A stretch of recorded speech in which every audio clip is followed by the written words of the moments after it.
जी part 2 start हो गया है। अच्छा जी, अब यूँ करें, यहाँ पे ना एक क्वेश्चन ऐड कर लें।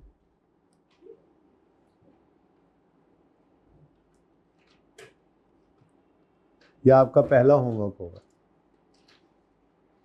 ये ज़रा टफ करके बना रहा हूँ इस सवाल को, इसी सवाल को जो भी हमने किया है ना। लीस्ट टर्म है,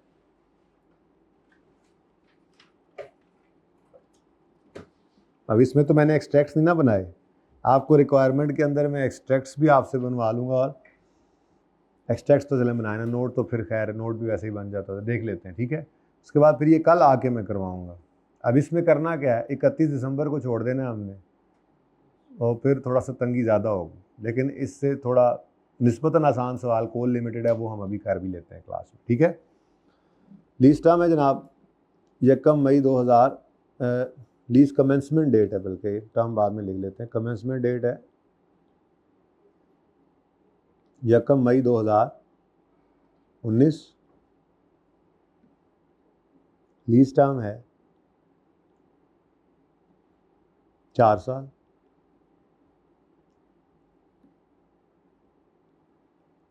annual rentals of ₹15,000 are payable in arrears.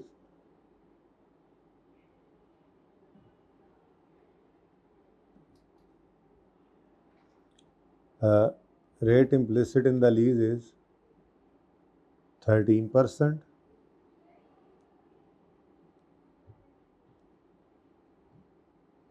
और ड्रॉप सीन आ गया सवाल का, फाइनेंशियल ईयर एंड्स ऑन, हाँ जी, 30 सितंबर, ताकि दोनों तरफ से आपको मसला हो। एक तो ईयर नया हो गया, 30 जून की हो जाए और 30 सितंबर और मुश्किल हो जाएगा, ठीक है। अच्छा, अब लेकिन कोई नहीं इतना मुश्किल होगा, अल्लाह ने चाहा तो। नहीं, वो तो अब रिक्वायरमेंट में लिखूंगा ना। 30 सितंबर तो जाहिर सी बात है, 19 में भी इनका ईयर एंड आया होगा, 20 में भी आएगा, 18 में भी आया होगा, 21 में भी आएगा। लीज स्टार्ट हो रही है 1 मई 19 को, तो पहला ईयर एंड इस लीज के हिसाब से बनेगा 30 सितंबर 19। तो वो तो रिक्वायरमेंट अभी लिखनी है। तो रिक्वायरमेंट क्या है जी, प्रिपेयर करें, जर्नल एंट्रीज भी करें,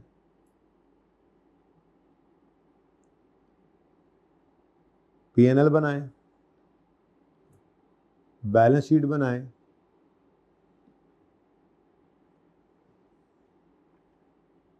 फॉर द ईयर एंडेड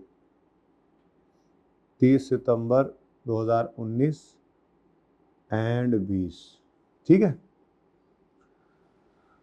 तो जनाब ये आपका होमवर्क नंबर 1 हो गया, ठीक है।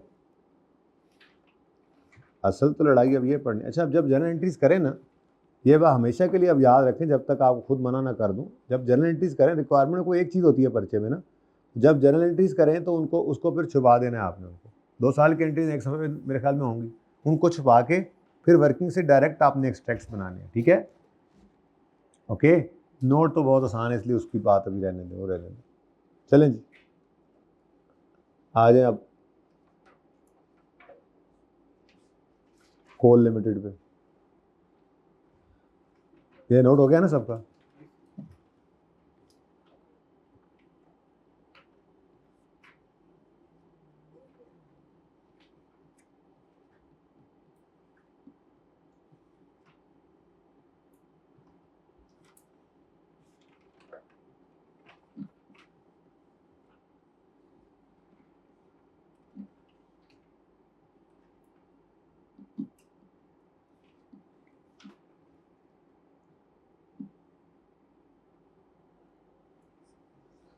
जी, CL is preparing financial statement for the year 30 June 19. Following information is available on 1 January 19 CL entered into a lease agreement, ठीक है। इसका मतलब लीज स्टार्ट हो रही है 1 जनवरी को, लेकिन हमारा ईयर एंड हो रहा है 30 जून। अब लीज का ईयर चलेगा जनवरी से दिसंबर, और हमारा ईयर चलेगा जुलाई से जून, ठीक है। हमें भी मिटा दें बोर्ड। अच्छा जी, अब fair value of machine on acquisition was ignored. हम तो इसको नहीं लेते, लेसी का सवाल है। देखो ना, उसने सीएल की फाइनेंशियल स्टेटमेंट्स और नोट्स मांगे हैं। सीएल कौन है? कोल ने एक्वायर की है मशीन ऑन लीज, मतलब कोल कौन है? लेसी है। तो लेसी की अकाउंटिंग कर रहे हैं, तो लेसी की सवालों में फेयर वैल्यू को हम क्या किया करते हैं? इग्नोर, ठीक है। अच्छा जी, उसके बाद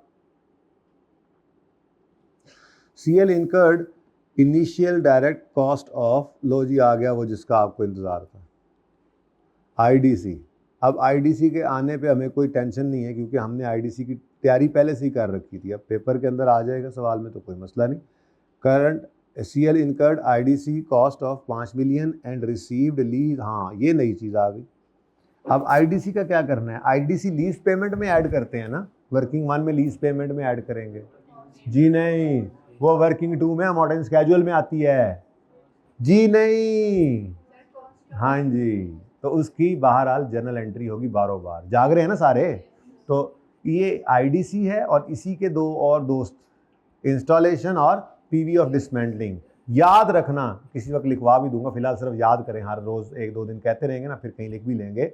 आईडीसी हो, इंस्टॉलेशन हो, पीवी ऑफ डिसमेंटलिंग हो, ये वर्किंग 1-2 में नहीं आती, बल्कि ये बारों बार जर्नल एंट्रीज में जाती है। तो इसकी अलग जर्नल एंट्री कर लेंगे लेसी के सवालों में, ठीक है। अलग से जर्नल एंट्री करेंगे। इसकी जर्नल एंट्री क्या होगी? ये कहाँ पे ऐड की थी हमने? राइट ऑफ यूज की कॉस्ट में। तो इसकी एंट्री क्या होगी? Right of use debit cash credit, IDC का ट्रीटमेंट, ठीक है। हाँ, नई चीज क्या आ गई? अच्छा, अब देखो, लेसी है ना, लेसी, ठीक है, इसने लेसर को पैसे देने होते हैं, क्योंकि लेसर जो है वो लेसी को क्या करता है जी? एसिड देता है। लेसर ने लेसी को एसिड दिया और बदले में लेसी ने लेसर को किराए देने हैं, ठीक है जी। तो 17 मिलियन का एक किराया,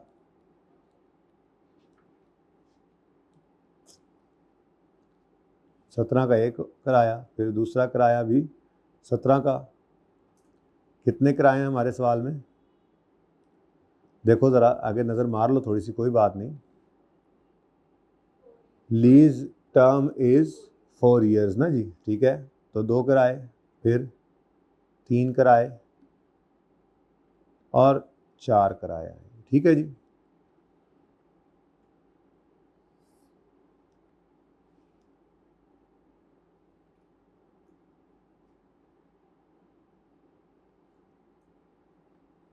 अच्छा, अब और यार देखो, लीज इंसेंटिव क्या है? लीज इंसेंटिव ऐसे ही है जैसे आप कैलकुलेटर ख़रीदने गए इलेक्ट्रॉनिक्स की दुकान पे, तो उसने कहा जी कैलकुलेटर तो है मसलन 1200 रुपये का, लेकिन आप आए बहार आई, आप ऐसा करो कि आप इतने शार्प स्टूडेंट हो, तो ये पेन मेरी तरफ से आपको गिफ्ट है, ठीक है। अल्हम्दुलिल्लाह। तो उस पेन की कीमत 100 रुपये थी और आपके कैलकुलेटर की कीमत कितनी है? 1200। तो फिर आपको वो कैलकुलेटर समझो तो कितने में पड़ गया? आपने तो 1200 रुपये पे किए, ठीक है, लेकिन आपको बदले में एक 100 रुपये का पेन भी तो मिल गया, ठीक है। तो आप फिर यूं कर लें, यूं कह लेंगे कि समझो मुझे कैलकुलेटर 1100 में पड़ गया, पेन भी तो हमने लेना ही था 100 रुपये का, वो 100 रुपये तो बच गए ना, क्योंकि उसने हमें उन्हीं पैसों के अंदर। तो ये वैसे लीज में ऐसा नहीं हो रहा, ये तो मैंने आपको समझाने के लिए कहा कि आपको एक तरह से इंसेंटिव मिल गया था, तो आपने उस इंसेंटिव को क्या किया? अपनी आउटफ्लो से, अपनी पेमेंट में से माइनस करके नेट अमाउंट बोली। देखो ना, आपको पेन भी चाहिए था, कैलकुलेटर भी चाहिए था। आपने कैलकुलेटर खरीदा 1200 का, तो उसने कहा मेरी तरफ से पेन आपको गिफ्ट है, तो आपका 100 रुपया क्या बन गया? एक इंसेंटिव बन गया। तो आपको कैलकुलेटर फिर कितने में पड़ा? समझो 1100 में। तो अगर कभी सवाल में लीज इंसेंटिव आ जाएगा तो उसका ट्रीटमेंट ये है कि हम उसको पहली पेमेंट में से क्या कर लिया करेंगे, माइनस। ठीक है, पहली पेमेंट से क्या कर लेंगे। अब वो पहली पेमेंट डाउन पेमेंट भी हो सकती है, वो पहली पेमेंट जो है वो एडवांस रेंटल भी हो सकता है। अब आपके जहनों में सवाल आएगा, अगर ना डाउन पेमेंट हो ना एडवांस रेंटल हो तो फिर लीज इंसेंटिव भी नहीं होगा ना सवाल के अंदर। मतलब ये तो बेतुकी बात है ना कि लेसर जो है वो एसिड भी दे रहा हो और साथ में आपको पेन भी दे रहा हो, ऐसा नहीं करता लेसर। ठीक है ना, तो ये अगर इंसेंटिव आएगा भी तो तभी आएगा जब डाउन पेमेंट हो या जब जो है वो एडवांस में रेंटल हो, लाइक डाउन पेमेंट बन जाए तो फिर थोड़ा बहुत इंसेंटिव कभी कभी लेसर दे देता है लेसी को। ठीक है, सही है। तो अगर लीज इंसेंटिव आ जाए तो उसका क्या करना है ट्रीटमेंट, पहली पेमेंट में से उसको माइनस कर देना है। ठीक है, एक बात ये हो गई। दूसरी बात आपको जो नजर आई है यहाँ पर वो है लेसी ने वकील को दिए, लेसी ने वकील को दिए कितने, 5 था, 5 मिलियन था ना, आईडीसी। मैंने कहा था समझो वकील को पैसे दिए, तो ये लेसी ने वकील को दिए हैं।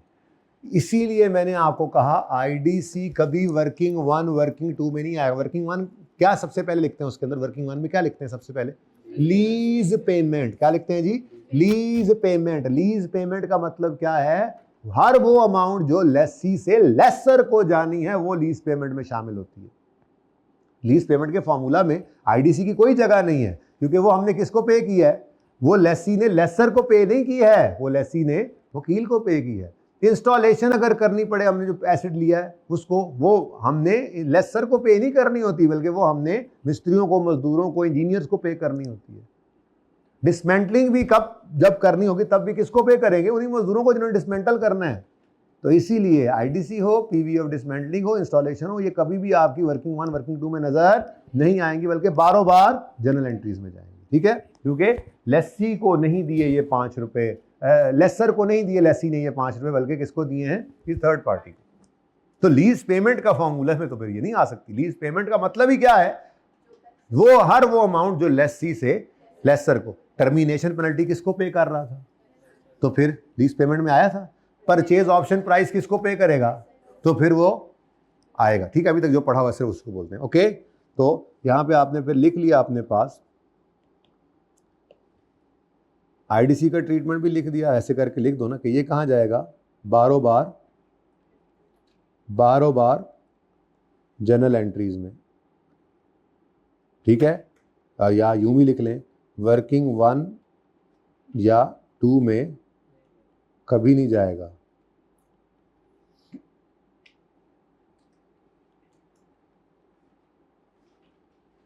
ये 5 मिलियन वर्किंग 1 या 2 में कभी भी नहीं आने,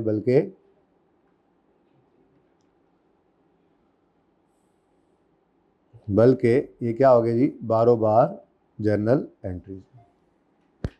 दूसरी चीज़ क्या हमें पता लगी आज जी, कि अगर लीज इंसेंटिव हो, अच्छा एज इंसेंटिव कोई और चीज़ कर दे उससे घबराने को बताऊंगा सवालों में जाके। लीज इंसेंटिव अगर आ रहा हो सवाल में तो उसका ट्रीटमेंट क्या सीखा है आपने जी, उसको पहली पेमेंट में से नेट कर दें, पहली पेमेंट में से नेट कर दें। बाहर ही लिख लें, यहाँ तो पूरा ही नहीं आना। तो पहली पेमेंट में से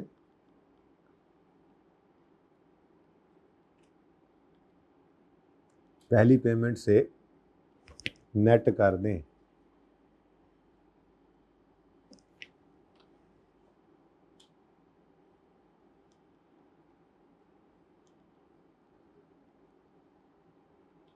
यानी हमारे सवाल के अंदर पहली पेमेंट जो है वो 15 मिलियन आ जाएगी और बाकी फिर 17 वाली हो जाएगी। ठीक है, तो ये हमने एक नई चीज़ सीखी आज।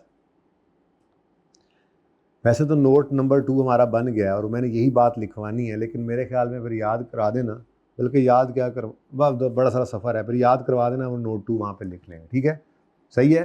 तो लीज इंसेंटिव का क्या ट्रीटमेंट करेंगे, पहली पेमेंट में से, तो डाउन पेमेंट हो वो एडवांस रेंटल हो, और अगर एए में रेंटल है तो फिर नॉर्मली ये आएगा नहीं इंसेंटिव पे, तुक नहीं ना बनती इसकी, इसलिए वो तभी आएगा जब भी आपसे कोई वो डाउन पेमेंट मांग रहा है या रेंटल एडवांस मांग रहा है, थोड़ा सा इंसेंटिव उस वक्त दे देता है। फिर चलो यार ये तुम रख लो।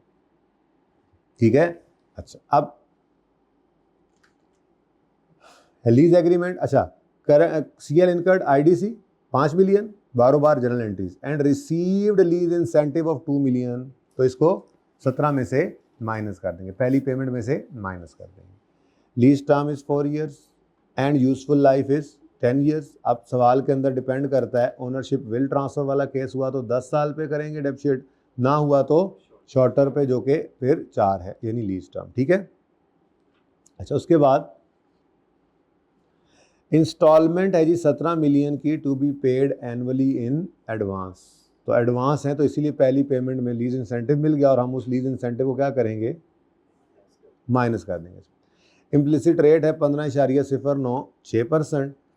Oh, at the end of lease term, CL has an option to purchase the machine at its estimated fair value। Fair value पर ही मिल जाएगा, ठीक है।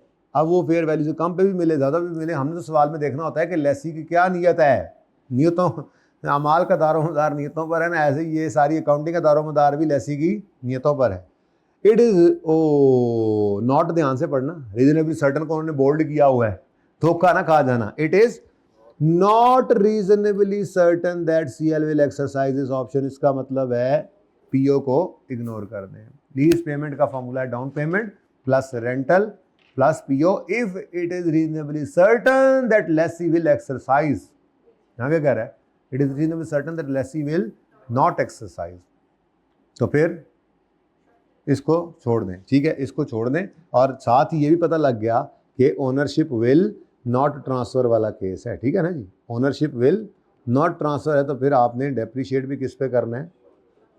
और अगर ओनरशिप विल ट्रांसफ़र वाला केस हो, यानी यहाँ पर कहता वो एक्सरसाइज कर लेगा ऑप्शन, तो एक तो लीज पेमेंट के फॉर्मूला में इसने आ जाना था PO ने, और दूसरा हम इसको डेप्रीशिएट करते 7 ईयर्स पे, ठीक है, 10 ईयर्स पे, तो अभी ये गया और ये आ गया, ठीक है। तो ownership will transfer, sorry will not transfer, okay, और समझे हो। चलो फिर अब फिर सवाल कर लें, बचा क्या है, एक्सट्रैक्ट्स बनाने बता दे पहले तो आप।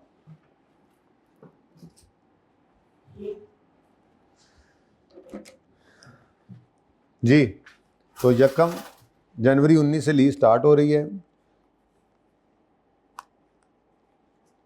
सिंपल सा सवाल है यार, सिंपल ही होती जा रही हैं चीज़ें। अभी पास पेपर का सवाल, एक दो सवाल और भी आज होमवर्क में दे दूंगा फिर इंशाल्लाह। वर्किंग 1 लीज पेमेंट्स, अभी तो देखो जी, डाउन पेमेंट है कोई नहीं, रेंटल है, लेकिन पहले रेंटल में से लीज इंसेंटिव को भी माइनस करना है,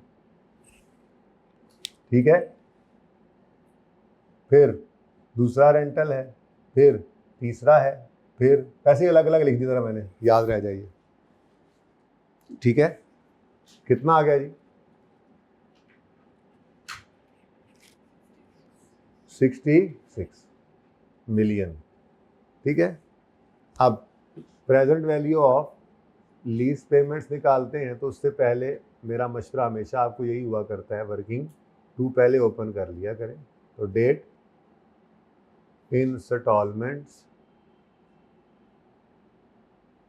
प्रिंसिपल, इंटरेस्ट और बैलेंस।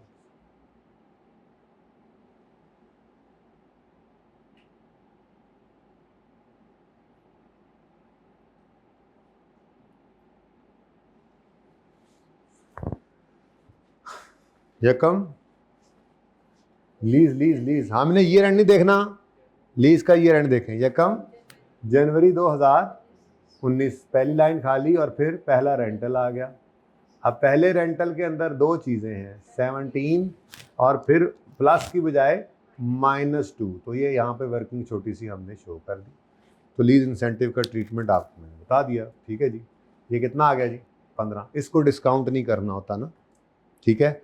उसके बाद यकम जनवरी 20, फिर यकम जनवरी 21। ये किराए बराबर नहीं भी हो सकते, पता है ना, अगर हर किराया डिफरेंट होता तो फिर हमें सिंपल, मजबूरी है, फिर बफलो ब्राउन हो जाती, फिर सिंपल डिस्काउंटिंग ही वाहिद हल, ठीक है। अच्छा जी, यकम जनवरी 2022 हो गए पूरे।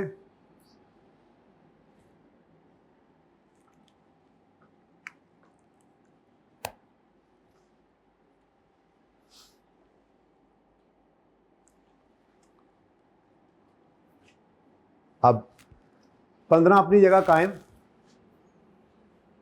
और ये 3 किराए जो हैं इनको हमने लेकर आना है 1 जनवरी 19 पर। एनवीटी का फॉर्मूला लगा दें इन पे, 17 इंटू 1 माइनस, अब रेट क्या गिवन है जी, implicit rate 1.15096 raise to power. कितने किराए हैं? 3 है।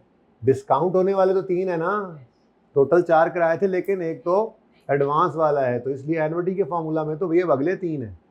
डिवाइड करेंगे 0.15096 से, और कोई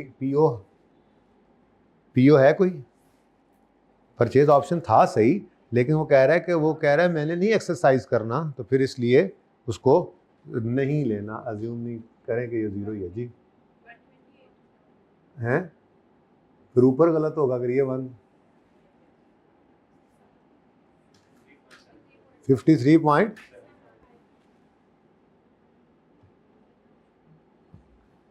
जरा वो एक चीज़ काटी थी, ज़रा उसको देख के ना है, 53.75। अब देखो fair value of machine different हो गई, तो फेयर वैल्यू सेम इसलिए नहीं आ रही कि प्रॉबेबली 7 साल इसकी, 10 साल इसकी लाइफ है, तो फिर इसकी सारी की सारी, आज वो बंदा कैश पर ख़रीदने जाए, उसको वो 10 साल के लिए एक मशीन मिलनी है उसकी यूज़फुल लाइफ के लिए 70 मिलियन में, इसलिए इसको हमेशा ही क्या करते थे हम, इग्नोर। पहले सवालों में ये क्यों बराबर आ जाती थी? क्योंकि नॉर्मली जितनी साल उसकी ज़िंदगी होती थी उतने ही साल के लिए वो लीज़ पे मिल जाता था, तो इसलिए उसी प्रेजेंट वैल्यू कैश फ्लोज की सेम आ जाती थी। तो इसलिए हमने तो इसको जहन में आने ही कभी नहीं दिया फेयर वैल्यू को। हमारा तो असूल अपना है, हम लीज पेमेंट्स की प्रेजेंट वैल्यू निकालेंगे और फिर राइट ऑफ यूज़ को कॉस्ट पे रिकॉर्ड करते हुए लीज पेमेंट में भी कुछ चीज़ें ऐड करेंगे, और लीज लायबिलिटी जो है वो present value of lease payment पे रिकॉर्ड करते हैं। एसेट की फेयर वैल्यू हमारे पूरे सवाल में ऐसी कि कहीं पे इस्तेमाल होती ही नहीं है, ठीक है। अच्छा जी, अब स्टार्टिंग पॉइंट 53.75 है, एडवांस का सवाल है, तो सारे का सारा प्रिंसिपल है पहला जी 38.75। अच्छा, रिक्वायरमेंट क्या थी ज़रा नज़र डाल दें, 30 जून 2019। अच्छा, अब ये ना बड़ा ज़रा टिकी सा हो जाएगा 30 जून 19 को सोचना, फिलहाल तो चलें, वैसे तो यहाँ पे इससे आगे चले जाएं तो हो जाएगा इस एक के अंदर, लेकिन मेरा दिल है ज़रा पूरा कर लेते हैं, ठीक है, तो चेक भी हो जाए, इंसेंटिव भी आ गया ना, पहली बार ऐसे कोई नई चीज़ आए तो कुछ दिमागों में कोई सवाल पैदा ही होना चाहिए, बस जो है तरतीब से कर रहे हैं, हर चीज़ वैसी चलती जाती है ऑटोमेटिकली, वो फिर स्केड्यूल के अंदर हमने इनबिल्ड कर दिया, चीज़ें खुद ब खुद टैकल हो जाती हैं, ठीक है ना। तो ज़रा जीरो कर ही लेते हैं इसको, बोलो 5.85 जी, जल्दी, फिर 27.59, इसमें से इसको माइनस करना है, ठीक है जी। नेक्स्ट जी, नेक्स्ट 12 पॉइंट, बैलेंस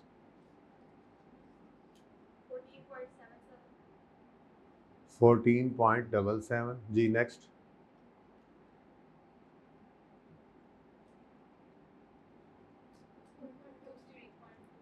2.23 और 14.77 और 0, ठीक है। ओए, राइट ऑफ यूज और आईडीसी को तो ऐड नहीं किया, करना ही नहीं था, आईडीसी बारों बार जनरल एंट्रीज में जाना होता है, ठीक है, ओके। तो ये जो वर्किंग नंबर 3 हम करेंगे ना यहाँ पे, cost of right of use, ये बाद में निकालेंगे, फिलहाल नहीं निकालते, मैं एंट्री अलग रखना चाह रहा हूँ, वरना आपको इकट्ठी एंट्री कर दो भाई, वो फिर मैं ज़रा नहीं चाह रहा इकट्ठी करना, ठीक है। अच्छा, अब journal entries for the year ended, ये क्वेश्चन नंबर चल रहा है हमारा past paper, question number 13, page number 131। अच्छा भाई, ये नज़र आ रहा है क्वेश्चन नंबर लिखा हुआ, हाँ 121, इसके पीछे से छुपा, ओके। अच्छा जी, फॉर द ईयर एंडेड, उसने हमसे क्या मांगा है, एक्सट्रैक्ट्स और नोट्स मांगे हैं ना, तो फिर इतनी दूर से क्यों करके ये मिटा देंगे एंट्रीज, तो वैसे ही कर रहा हूँ आपके लिए। पास पेपर 13 था, पेज नंबर 1 कितना था पता नहीं, 21। अच्छा ये वैसे ही है जी वर्किंग, ये रिक्वायरमेंट एम ए। अब ये रेट हमारा 31 दिसंबर है, ओके। तो 30 जून 2019 पर पहला साल एंड हो रहा है, तो जल्दी से एंट्रीज कर दे पहले साल की। अब पहले आप करें, ये एक्स्ट्रा वर्किंग, ये एक्स्ट्रा रिक्वायरमेंट से हट के एक्स्ट्रा काम कर रहे हैं, ठीक है, जल्दी कर लें।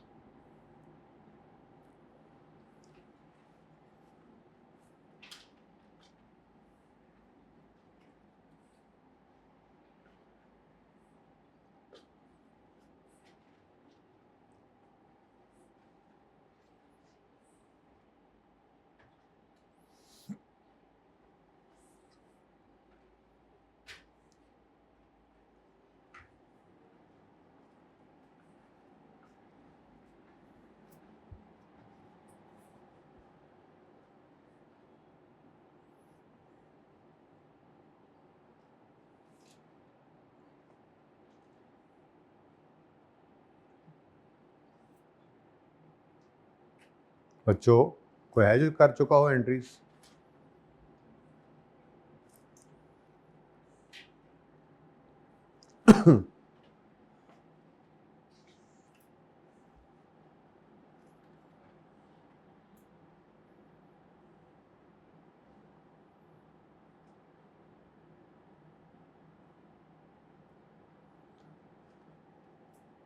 कोई भी नहीं है अभी तक।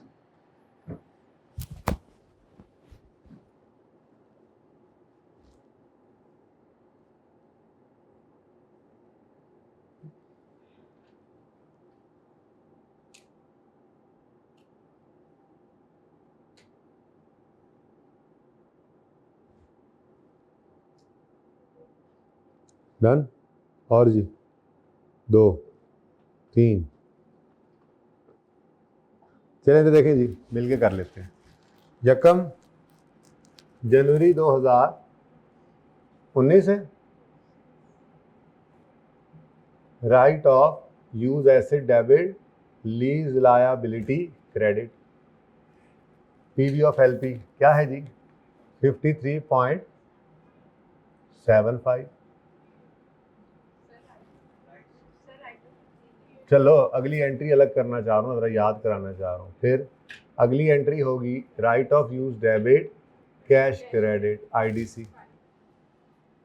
तो ये इकट्ठी जिन्होंने एंट्री करनी होगी वो इसको राइट ऑफ यूज डेबिट 58.75 से करेंगे, लीज लायबिलिटी 53 से क्रेडिट करेंगे और कैश क्रेडिट उसी एंट्री में कर सकते हैं। बट मैंने ज़रा अलग से इसका ट्रीटमेंट याद कराने के लिए आपको ये एंट्री करवाई कि राइट ऑफ आईडीसी जो है वो वर्किंग 1 वर्किंग 2 में नज़र नहीं आएगा, बल्कि आईडीसी बाहरों बाहर जर्नल एंट्रीज में जाएगा। और लेसी के सवाल में अगर लेसी ने आईडीसी पे किया तो उसकी ट्रीटमेंट क्या है, right of use debit cash credit. तो ये फिर अलग से ऐड कर देता हूँ, एंट्री मैंने अलग रखी है इसकी जान के, ठीक है। तो right of use debit cash credit कितने से जी 5 मिलियन से, ठीक है।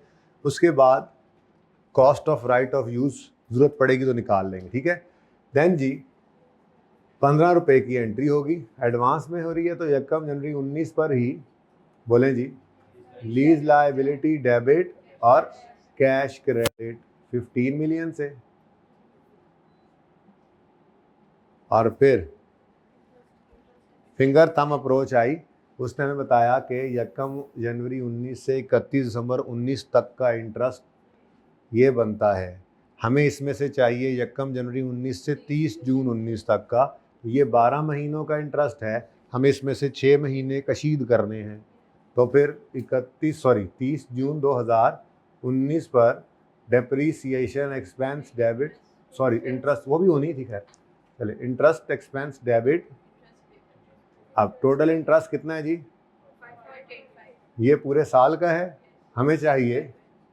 तो ये आसान सवाल है, थोड़ा सा ज़्यादा मुश्किल है होमवर्क वाला, थोड़ा सा, लेकिन खैर इसकी प्रैक्टिस करेंगे ना, अभी इसके एक्सट्रैक्ट्स बनाते हैं, टाइम है इंशाल्लाह 15-20 मिनट बन जाएंगे। असल तो वही टेक्निकल चीज़ है, मैंने एंट्रीज छुपा के वो काम करना है, तो एंट्रीज की मोहताजी तो ना रहे। ठीक है जी। 2.93 से इंटरेस्ट एक्सपेंस डेबिट और कैश पे नहीं हुआ बल्कि इंटरेस्ट पेएबल क्रेडिट 2.93। ठीक है जी। और उसके बाद डेप्रीसिएशन जी, डेप्रीसिएशन एक्सपेंस डेबिट। अब यहाँ पे मुझे cost of right of use चाहिए, तो वो 53.75 नहीं है बल्कि हाँ, तो यहाँ पे हमने लिखा जी cost of right of use में क्या है जी, present value of lease payment 53.75 plus IDC 5, total बन गया 58.75। ठीक है, तो मैंने एंट्री अलग रखी है, कोई मसला तो नहीं हो रहा उससे, वो अलग भी रहे तो कोई मसला नहीं है। यहाँ पर बस कॉस्ट राइट ऑफ यूज़ की 58 है, वो राइट ऑफ यूज़ का नोट बना रहे हो या बैलेंस शीट बना रहे हो या डेप्शन निकाल रहे हो फिर ठीक है, तो 50। अब कोई बच्चा यहाँ पर भी इसको टोटल दोनों को ऐड करके लिख सकता था, डिवाइड करेंगे। अब ओनरशिप विल नॉट ट्रांसफ़र, तो फिर शॉर्टर पे, शॉर्टर क्या है 4 साल, लेकिन 6/12 करना ना भूलिएगा जी। 7.34 से डेप्रीसिएशन एक्सपेंस डेबिट और एक्यूमुलेटेड डेप्रीसिएशन क्रेडिट। ठीक है जी। अब अगले साल में क्या होगा, अगले साल में 1 जनवरी 19 पर पेमेंट होगी, सॉरी 1 जनवरी 20 पर पेमेंट होगी, तो 1 जनवरी 20 वाली पेमेंट, बल्कि 19, हाँ 20 वाली है।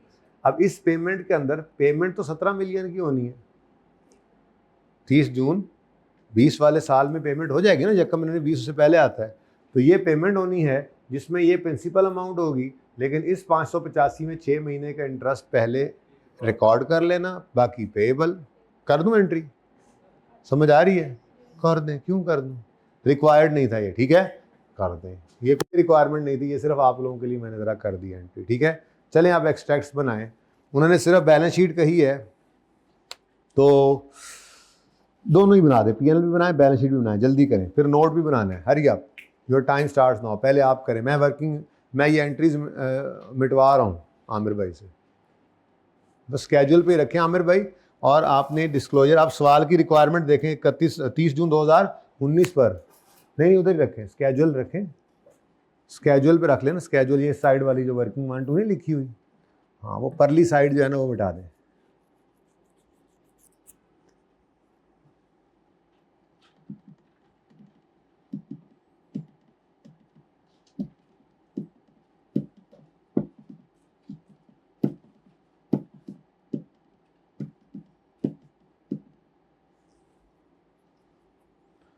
हाँ जी, PNL बैलेंस शीट कितनी देर में बन जाएगा, 2 मिनट में इंशाल्लाह।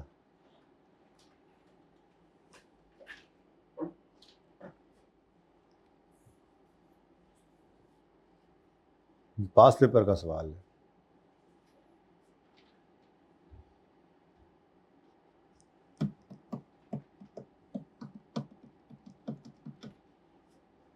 तब तक मैं ज़रा देख लूँ होमवर्क में कौन सा सवाल दे सकता हूँ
हाँ जी, डन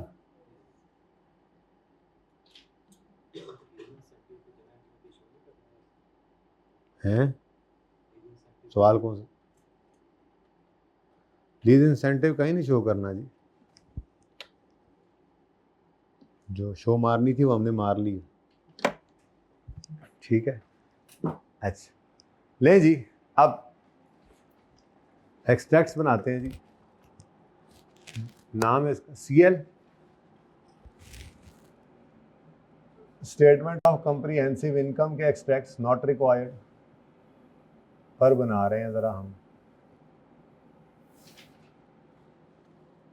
30 जून 2019 है, तो फॉर द ईयर एंडेड 30 जून 19। अब लेसी का सवाल है, कल इंशाल्लाह लेसर शुरू करेंगे, अब बहुत हो गया, अब थक गए है ना लेसी कर।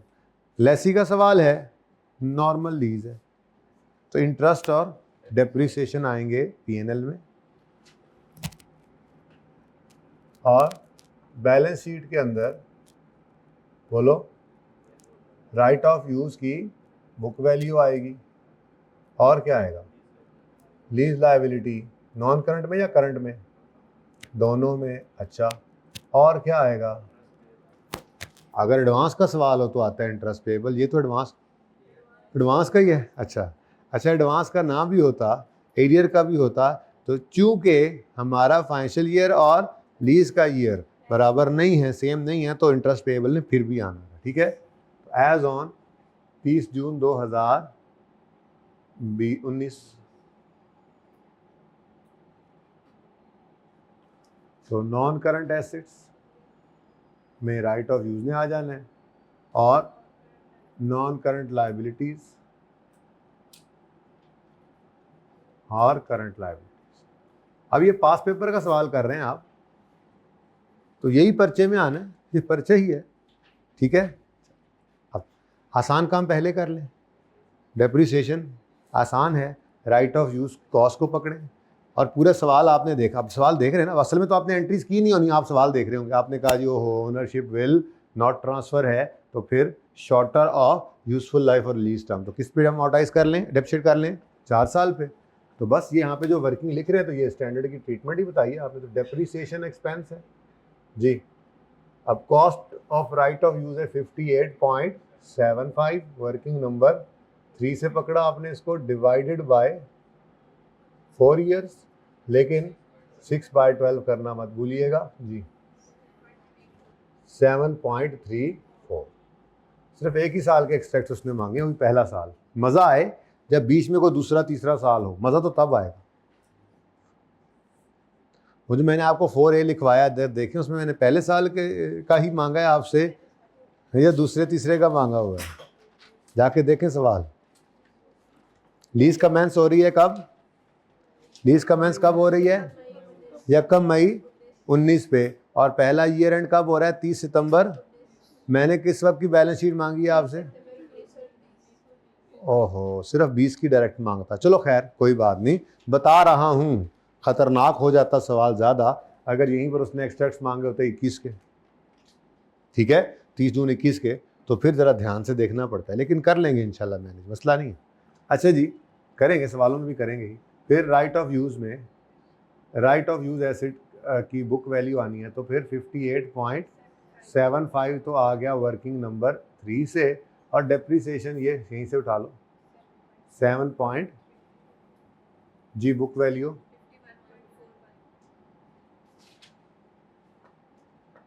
ठीक है। उसके बाद P&L में इंटरेस्ट एक्सपेंस लेके जाना है, तो फिंगर थंब अप्रोच, तो 1 जनवरी 19 से 31 दिसंबर 19 तक का इंटरेस्ट 1 जनवरी 20 पे नज़र आ रहा है, लेकिन हमें 1 जनवरी 19 से 31 दिसंबर 19 का सारा इंटरेस्ट नहीं चाहिए, बल्कि 6 महीनों का चाहिए। तो फिर इंटरेस्ट एक्सपेंस जी कितना है टोटल, 5.85 वर्किंग नंबर 2 से आया है, और इसको 6/12 कर दें जी, 2.93। और चूंकि ये 30 जून 19 तक का इंटरेस्ट 30 जून 19 की शाम को पे हुआ नहीं है, तो फिर ये पेएबल होगा, तो साथ ही लिख लेते हैं। यहाँ पर लीज लायबिलिटी आने, हाँ जी आनी है, यहाँ पे अपनी तरतीब न छोड़ते, current portion of lease liability आनी, और उसके बाद इंटरेस्ट पेएबल भी आएगा, ठीक है जी, 2.93, ठीक है। फिर बैलेंस शीट बनाने के लिए अपने साल की आखिरी पेमेंट के नीचे लाइन लगा दें। एक ही साल है ना ये, ठीक है। तो हमारा साल 30 जून 19 पे ख़त्म हो रहा है, तो आखिरी क्या बस एक ही पेमेंट हुई है, वो भी साल के वो लीज के पहले दिन के ऊपर हो गई थी, हमारे साल में एक ही पेमेंट आई है, ठीक है। अब बैलेंस शीट बना रहे हैं तो प्रिंसिपल वाला कॉलम, तो 11.15 जो है वो करंट पोर्शन आ गया और 27.59 नॉन करंट। 11.15 वर्किंग टू और नॉन करंट 5.9 वर्किंग नंबर 2, ठीक है। चलें अब 1 मिनट लगाएं, नोट्स बनाएं, रेलेवेंट नोट्स उसने बोले, रेलेवेंट नोट्स 1 मिनट लगाएं, शाबाश।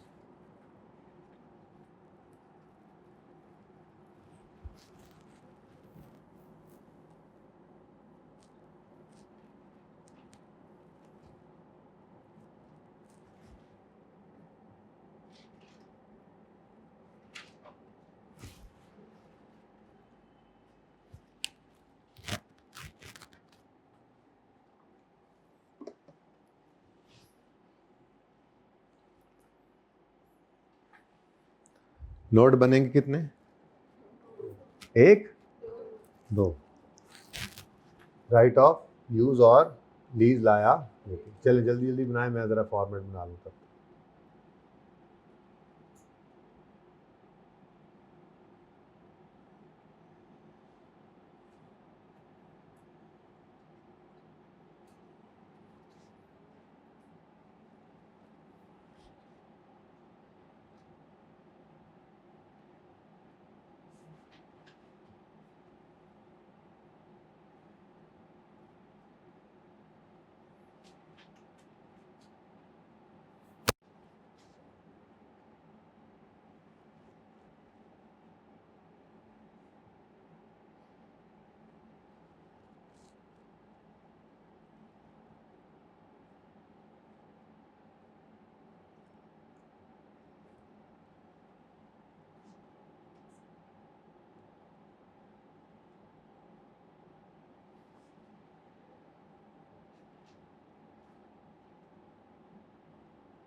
हाँ जी, डन। किस किसने कर लिए हैं?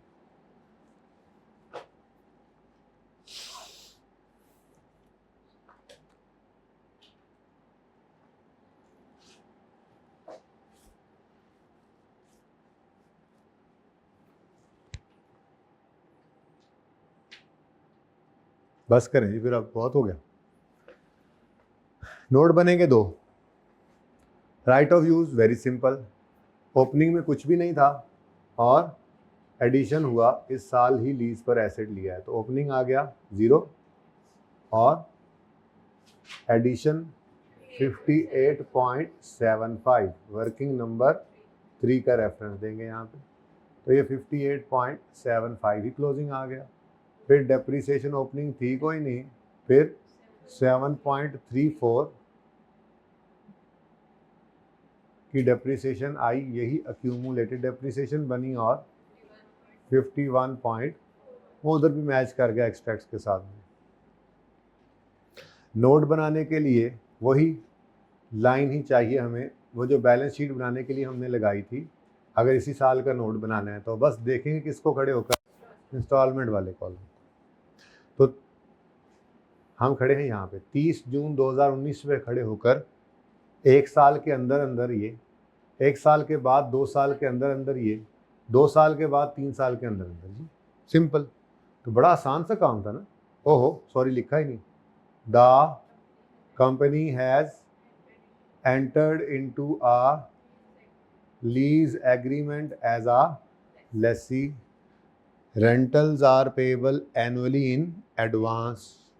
बस काफ़ी है, और क्या था वो ऐसे lease lease term is 4 year, बस ठीक है, 2-3 लाइनें ऐसे लिख दी, ज़रा बता दिया। अब लेस देन 1 ईयर, अब 30 जून 2019 पे खड़े हैं आप, तो 30 जून 20 तक ये तो 30 जून 20 के बाद की पेमेंट है, 30 जून 20 तक, तो 1 साल के अंदर अंदर, फिर 1 साल के बाद, लेकिन 2 साल के अंदर अंदर। अब ये यहाँ पे खड़े हैं आप, 1 साल के अंदर था, ये 1 साल के बाद लेकिन 2 साल के अंदर अंदर, फिर 2 साल के बाद लेकिन 3 साल के अंदर अंदर, और 2 to 3 ईयर्स, और टोटल आ गया 51।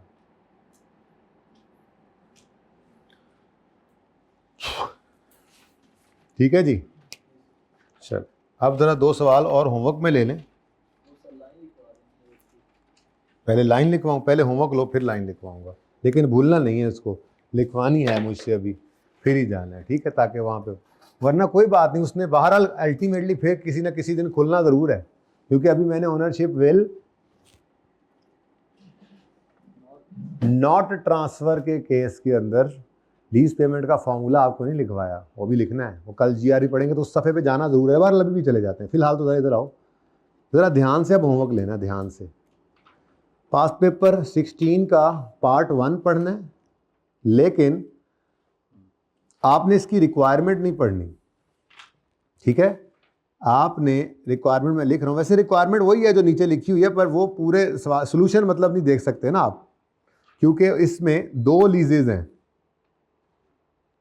ठीक है, मतलब 2 पॉइंट्स हैं, एक जो पॉइंट 2 है ना जी, ये पॉइंट 2 हमने इस चैप्टर के एंड पे जाके पढ़ना है, लीज है भी कि नहीं, तब जाके समझ आएगी इसकी, इसलिए ये तो हो जाएगा पेंडिंग टिल एंड। तो फिर हमने क्या करना है जी, हमने सिर्फ पॉइंट 1 करना है, और दूसरी बात, ये पॉइंट ए रिक्वायरमेंट के लिए भी पॉइंट 1 कर रहे हैं, जो बी रिक्वायरमेंट है वो भी पेंडिंग रहेगी हमारी, क्योंकि वो बी रिक्वायरमेंट तो डील करेंगे हम जब लेसर पढ़ चुके होंगे, तो वो लेसर से रिलेट करती है, लेसर FBL है ना, तो इसकी बात हो रही है, तो फिर ले देगा, ज़्यादा नंबर तो खैर इसी के ही थे, ये एक पॉइंट बचता है, तो इसकी रिक्वायरमेंट को नहीं पढ़ना, रिक्वायरमेंट ही पूरी कराऊंगा मैं आपसे, एक्सट्रैक्ट्स ही बनाऊंगा, relevant extracts including comparatives from OL's statement of, बल्कि पढ़ लें तो भी हर्ज कोई नहीं है, एंड नोट्स पढ़ेगी रिक्वायरमेंट, बस फ़र्क ये है कि जब सोल्यूशन देखना है ना, तो उसमें फिर कुछ मैंने अभी तक आपको नहीं दिखाना, ठीक है ना, मतलब वो पार्ट भी, तो फिर रिक्वायरमेंट पढ़ लिया आपने, अब क्या करना है, रेलेवेंट एक्सट्रैक्ट्स 2021 के जिसमें कंपैरेटिव भी हो, कोई मसला, नोट्स भी बनाने हैं, कोई मसला, क्या बोला उसने, एंड नोट्स कौन से, अब देखेंगे, लेसी का सवाल हो तो दो नोट्स बनेंगे। OL entered into following arrangements, number 1 on यकम जनवरी 20, ये तो सीधा हो गया यार सवाल, 31 दिसंबर 20 है, 31 ईयर एंड 31 दिसंबर है, और लीज का स्टार्ट भी 31 दिसंबर पे ही होगा। OL leased a machine from FBL, तो OL कौन है जी, लेसी है, ठीक है, सबसे पहले आइडेंटिफाई, अब ठीक है, अभी तक आपने ये अकाउंटिंग ही सिर्फ एक पढ़ी है, तो इसलिए आपको मसला नहीं, वरना सवाल में सबसे पहले ये देखना होता है, बहुत सारे सवाल छोड़े भी तो हैं हमने, मैंने आपको तीसरा सवाल कराया था, फिर चौथे से आगे कोई सवाल ही नहीं किया, एकदम से जंप लगा के आए हम ये 13वें पे, तो बीच में फिर लेसर वाले ही सवाल पड़े उन्हें मेरे ख्याल से, तो खैर, lease period is agreed as, however lease contains an option for OL to terminate the lease at the end of, OL is reasonably certain to exercise this option, हाँ भी ये पॉइंट हो सकता है, अब कोई मसला, कर लिया ना अब तो। First annual instalment of 12 is paid on यकम जनवरी 20 and all subsequent instalments are payable subject to decrease of, चलो जी कोई बात नहीं, एक तो एडवांस का सवाल, एडवांस पेमेंट्स हैं, पहली पेमेंट कितनी है 12, अगली 10, उससे अगली 8, उससे अगली 6, उससे अगली, कोई नहीं, क्योंकि रीजनेबली सर्टन है कि वो एक्सरसाइज कर लेगा ऑप्शन, तो at the end of 4 year वैसे ही लीज खत्म हो जानी है, लीज 6 साल की है ही नहीं, 4 साल की है, ओके, और 1 मिलियन एंड पे आ जाएगा, ध्यान से देख लेना, ओके, लेकिन रेंटल्स डिफरेंट हो गए तो एनवीडी का फॉर्मूला डिस्काउंटिंग में नहीं लगेगा, सिंपल, कोई बात नहीं। अब देख लो कब आया है सवाल, 22 में सवाल, अब लीज पढ़ लिया, अब आपने जो मर्जी होता रहे। Next, market rate of similar transaction is 12% per annum, but as an incentive, अब ये वो इंसेंटिव नहीं है, ठीक है ना, इसको ज़रा ध्यान में रखना, ये बस रेट में इंसेंटिव वो दे रहा है, मतलब वो कह रहा है मार्केट में, बाज़ार में लोग जो है वो 12% पे ये लीज़ कर रहे थे, लेकिन as an incentive to OL for entering into lease FBL has incorporated implicit rate which is known to OL। तो शुक्र है which is known to OL, अभी नया कॉन्सेप्ट आया। इंटरेस्ट रेट की भी अपनी डिस्कशन है, लेसी कौन सा रेट यूज़ करेगा, लेसर कौन सा रेट यूज़ करेगा, डीलर मैन्युफैक्चरर लेसर कौन सा रेट यूज़ करेगा, रेट निकालता कौन है, वगैरह वगैरह, ये भी एक अलग डिस्कशन है यहाँ पे। बट फिलहाल तो शुक्र है, अभी तक इतना याद रखो, लेसी इम्प्लिसिट रेट यूज़ करेगा, मार्केट रेट यूज़ नहीं करेगा, लेसी इम्प्लिसिट रेट यूज़ करेगा अगर उसको पता होगा तो यहाँ पे क्या लिखा हुआ है, बस वो ऊपर वाले इंसेंटिव ये इग्नोर करना है, ठीक है ना, यहाँ से लेके यहाँ तक ये क्या करना है जी, वो इंसेंटिव नहीं है जो आपको लग रहा था, वो इंसेंटिव वही है जो अमाउंट के अंदर आता है, वो जो मैंने सवाल में करवा दिया, ठीक है, ये वो नहीं है। वो तो ऐसे इसने गपशप लगाते हुए कहते हैं वो जी हमने कहा इसको लेसी को लेसर ने कहा यार तुम हमसे लीज कराओ तो मार्केट में 12%, उसमें 11% पे दे देंगे, ठीक है, तो ये वो बस रेट कम हो गया। अब हमने इसको क्या करना है, इग्नोर करना है, क्योंकि लेसी के सवाल के अंदर लेसी यूज़ करता है इम्प्लिसिट रेट, लेकिन ये सिर्फ तभी कर सकता है जब उसको पता हो, तो हमारे सवाल में तो उसको पता है, तो बस सिंपल सवाल हो गया 11 पे, ओके। नहीं पता होगा तो क्या करना है वो देख लेते हैं, अभी तो नहीं ज़रूरत पड़ी, ठीक है। फिर fair value and useful life of machine are 40 and 7 साल रिस्पेक्टिवली। हाँ भाई, फेयर वैल्यू क्या करें, लेसी के सवाल में फेयर वैल्यू क्या करना है, इग्नोर, और चूंकि ओनरशिप विल नॉट ट्रांसफर वाला केस है तो यूजफुल लाइफ को भी क्या कर दें, इग्नोर ही कर दें, लीज टर्म के ऊपर ही डेप्रिशिएट करेंगे ना इसको, ठीक है। OL इनकर्ड IDC, हाँ जी IDC का ट्रीटमेंट आता है, तो और क्या है सवाल में, यही है बस चीज़ें। आप क्या करोगे, एक्सट्रैक्ट्स बनाने हैं, कोई मसला। ये पेंडिंग इसलिए है कि ये अभी आपने पढ़ा हुआ नहीं है, इसलिए सोल्यूशन के अंदर जो इसका ट्रीटमेंट नज़र आए उसको इग्नोर कर देना। अव्वल तो सोल्यूशन रहने दो, मैं कल आओगे तो करा दूंगा खुद ही, तो यहीं पे आके देखना, हाँ बेहतरीन ज़बरदस्त, 10 मिनट में सवाल कर लेंगे इंशाल्लाह, ठीक है। और पार्ट बी वैसे ही रिक्वायरमेंट बी जो है वो अभी हमने पढ़ी नहीं, वो लेसर से रिलेट करती है, देख लो FBL की बात कर रहा है, ओके। अच्छा आगे चलो, 20वां सवाल पढ़ो ज़रा। Prepare journal entries in the books of CL for the year,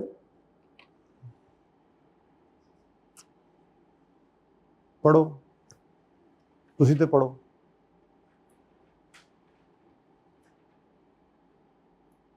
इसको क्या डेथ पड़ गई है, आगे जी। Prepare journal entries in the books of CL for the year ended 31 दिसंबर 2022 and 2023 to record about transaction, और नरेशन करने की ज़रूरत नहीं है। ऑन यकम जनवरी 22 CL acquired an equipment on lease from Gamma, तो इसीलिए CL कौन बन गया, लेसी, और उसी की किताबों में उसने कहा एंट्रीज कर दो 2 साल की, ठीक है। आप देखते हैं लेसी का सवाल है, ठीक है, आगे कोई चीज़ नहीं तो नहीं है। An installment of 5 million is to be paid annually in advance. Lease is valid for 5 years with an option for CL to buy equipment at the end of 5th year for 6 million. CL also has option to return equipment to GL and terminate lease. For this, CL needs to pay additional 2 million with the third installment. It is certain that वो खरीदेगा नहीं बल्कि वो क्या करेगा, terminate करेगा। On Yakam January 22, CL's incremental borrowing rate is, and this rate is expected to increase by, on Yakam January 22, fair value and useful life of equipment were, equipment was delivered to CL but ready to use, गंदा सा सवाल है, पता नहीं क्या बनेगा आपका, लेकिन रेट सिर्फ एक ही गिवन है 14%, तो लेसी को अगर ना पता हो, ये मैं बात वैसे लिख के भी ज़ाहिर है प्रूव करेंगे, उसको अप्रूव नहीं मतलब लिख के भी पक्का करेंगे, लेकिन वैसे चलो अच्छा थोड़ा थोड़ा याद भी हो रहा है। मैंने क्या बोला, लेसी कौन सा रेट यूज़ करता है, इम्प्लिसिट रेट, अगर उसको पता हो तो, और अगर उसको पता नहीं है तो वो अपना इंक्रीमेंटल बोरिंग रेट यूज़ करता है। अब वो कह रहा है सवाल के अंदर कि यकम जनवरी 22 पे इंक्रीमेंटल बोरिंग रेट इसका कितना है, तो ये यूज़ कर लेगा। अगली लाइन को छोड़ दो, हम तो इस चीज़ को देखकर चल ही नहीं रहे होते, हम तो लीज के स्टार्ट में खड़े होकर सारे एस्टीमेट लगा रहे थे, तो ये 1% क्या करना है, इग्नोर। तो इसका मतलब रेट 14% यूज़ करना है, और बाकी अब अंग्रेज़ी है बीच में, देखना क्या होता है, आप अल्लाह मालिक।